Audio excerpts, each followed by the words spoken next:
Mimeng, anong ginagawa mo dyan? Tama yung ano, nilalaro niya yung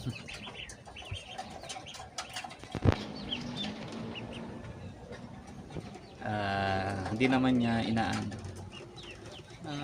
Babantay lang siya guys.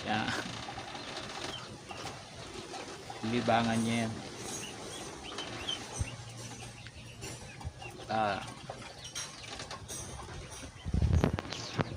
Mag-awayin yan Ming ha. Pag nakawala ha, bantayan mo yan. Paramihin natin Ming. Peking duck yan guys. Binili ko nung ano, isang linggo na siya sa akin. So magta 2 weeks na yan ngayon. Siguro sa ano, sa linggo magta 2 weeks na siya. Tapos yung ano, yan, rep tab yan. Lalagyan ng asola. Wala pa akong asola kaya inano. Nakataob pa lang. Bumibili pa lang ako. Ang alaga akong isa oh. Makukulit na. Uwi ka na.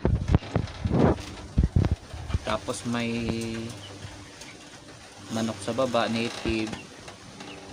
Sinabay ko papalaki sa kanya kasi hindi daw to naglilimlim. Kung maglimliman daw ito, hindi naman 100%, nasa 50% lang daw na napipisa. So ibig sabihin siguro sa mga 15 itlog nito, wala pa sa kalahati ng mapipisa. Sasabay natin dito sa manok, palimliman pag lumaki. So yun muna guys, salamat. Malangaw talaga ang ano. Ang pangalan ng pusa ko kaya si Mia.